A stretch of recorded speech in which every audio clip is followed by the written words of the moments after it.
5,000 మంది విద్యార్థులు నీట్ పరీక్ష రాసి మళ్ళీ అది రద్దయిపోతే ఎంత నష్టం ఉంటుందో టీచర్గా మీకు తెలుసు. బాగా ప్రిపేర్ అయ్యి 6 నెలల నుంచి ప్రిపేర్ అయ్యి సంవత్సరం నుంచి ప్రిపేర్ అయ్యి 2 ఏళ్ళు ఇంటర్మీడియట్ తొలి రోజు నుంచే నీట్ కూడా పాఠాలు మొదలవుతాయి. ఇప్పుడు 5వ తరగతి నుంచి IIT ఫౌండేషన్ వచ్చేసింది ఇప్పుడు కదా.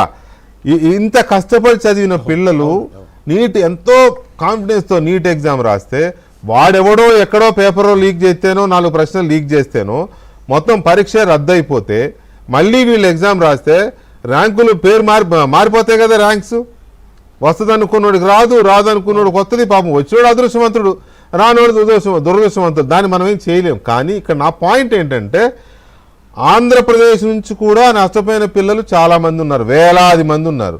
ఎందుకు జగన్మోహన్ రెడ్డి దాని మీద ఒక మాట మాట్లాడలేదు? డిఎస్సి గురించి మాత్రం ఊరు వాడ ఏకం చేస్తానంటాడు, జనం స్పందించకపోయినా రాజ్యసభలో కూడా మాట్లాడతాడు.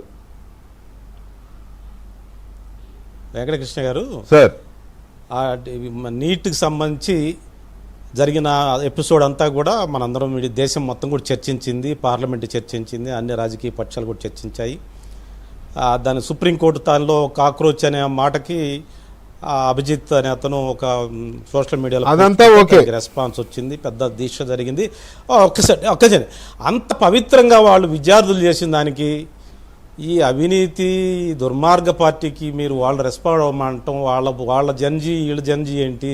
అసలు ఆ పోలికే నక్కకి నాగలోకానికి ఉన్న పోలికండి. అసలు వీళ్ళకి ఏ మోరల్ రైట్ ఉందండి వీళ్ళకి? అసలు అవినీతికి కేర్ ఆఫ్ అడ్రస్ ఇండియాలో ఎక్కడ ఉందంటే పలాని పార్టీ, నేరాలకు ఏదైనా కేర్ ఆఫ్ అడ్రస్ ఉందంటే పలాని పార్టీ, దుర్మార్గాలకు ఏదైనా కేర్ ఆఫ్ అడ్రస్ అంటే అన్ని నెగటివ్స్, సోషల్ నెగటివ్స్ అన్నిటికీ రిప్రజెంటేటివ్ ఒక పార్టీ. ఈ పార్టీ కన్నా ఆ పిల్లలు పాపం వాళ్ళు పవిత్రంగా వాళ్ళు ఏదో వాళ్ళ ఇష్యూస్ వాళ్ళు పైకి వదిస్తారు. I slightly differ with my Bhanu garu. నేను నా మనస్ఫూర్తిగా జంజీ మూవ్మెంట్ సపోర్ట్ చేశానండి. నేను అడ్మిట్ అవుతున్నాను ఇప్పుడు. ఎందుకంటే ఆ ఇష్యూని అడ్రస్ చేయాలి. యువకులు మన పిల్లలతో మనం మాట్లాడాలి, చర్చించాలి. వాళ్ళ గ్రీవెన్స్ హిందీ ప్రభుత్వం ఉన్నది, కేంద్ర ప్రభుత్వం వెంటనే పార్లమెంట్లో చట్టం చేసింది, వెంటనే వాళ్ళకి కావాలి, వాళ్ళు ఏదో వాళ్ళ ప్రోగ్రామ్ ఇచ్చుకుంటున్నారు. వాళ్ళు అంత ఫ్రెష్గా ఉన్నాడు కురవాళ్ళు, ఆ ముగ్గురు వాళ్ళు 1000 మంది యూనివర్సిటీ స్టూడెంట్స్ వచ్చారు, చేశారు. సరే దానికి ఏదో ఆపాదిస్తారు, సరే చేస్తే తప్పు కాదు. కానీ వాళ్ళకని ఇక్కడ వీళ్ళు నేరాలు ఘోరాలు దుర్మార్గాలు వీళ్ళకి జంజీ ఏంటండి? వీళ్ళు తగిలి వీళ్ళు ఒక చొక్కా తగిలించుకుంటే జంజీలు అవుతారండి? వీళ్ళ నేరాలు ఏంటండి? వీళ్ళ దుర్మార్గాలు ఏంటండి? రేపులు, మర్డర్లు, నేరాలు, ఐపీసీలోని నేరాలనేది వాళ్ళే ప్రతినిధులు కదండి. వాళ్ళకన్నా ఆ పిల్లలకి ఎట్లా పోలిక పెడతాం మనం? సో నా అపీల్ ఏంటంటే YCP has no moral right to raise జంజీ కాజ్ అంటున్నారు. మొన్న ఒక ప్రెస్ మీట్లో జగన్ గారిని అడిగారండి, ఒక 15 days బ్యాక్, పలానా సెంట్రల్ ఇష్యూ అంటే సెంట్రల్ గవర్నమెంట్కి నాకు సంబంధం లేదన్నాడు.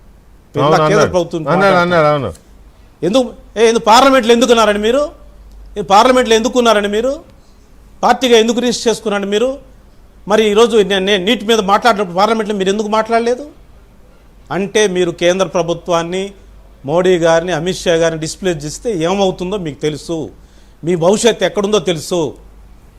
మధు కూడా ఎక్కడున్నాడో అక్కడ ఉంటారు. ఏమవుద్ది ప్రశ్నించారు అనుకోండి మోడీ గారిని, అమిత్ షా గారిని, ఏమవుద్ది? తప్పకుండా ఏం జరగల. మధు కూడా ఏం జరుగుతుంది అది జరుగుద్దండి. అంటే ప్రశ్నించకపోతే ఏం చేయరా? అట్లా కాదు, కొంచెం పోస్ట్ పోన్ చేసుకోవటానికి, వాయిదాలు తీసుకోవటానికి, కోర్టుకు రోజు అటెండ్ కాకుండా, లేకపోతే ఇంకేదో కొంత ప్రశ్నించకపోతే ఏం కాదంట, ప్రశ్నిస్తే అంటే సంథింగ్ ఇస్ దేర్. ఒకటి చూసి చూడట్టు ప్రజలు కూడా ఇదే అనుకుంటున్నారు.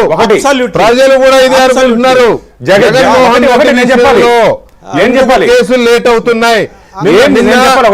ఒక మాట, నిన్న విజయ్ పాత్రుడు, రాజ్యసభ టీడీపీ సభ్యుడు విజయ్, చింతకాయల విజయ్, ఇదే టాపిక్ సుప్రీంకోర్టులో జడ్జిల పెంపు అనే అంశం మీద మాట్లాడినప్పుడు జడ్జిలు ఇంకా పెరగాల్సిన అవసరం ఉంది, నేరస్తులు కేసులు అలాగే సాగదీస్తున్నారు, మా దగ్గర జగన్మోహన్ రెడ్డి ఇన్ని సంవత్సరాల నుంచి ఇలాగే ఉన్నాడని చెప్తుంటే ఒక్కసారిగా లేసారు వాళ్ళు దాన్ని అడ్డుకోవడానికి, ఆ ప్రసంగాన్ని అడ్డుకోవడానికి.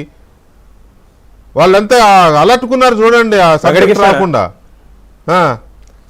చెప్పండి, ఏం చెప్తారు? వెంకటకృష్ణ, ఒక్క నిమిషం. జగన్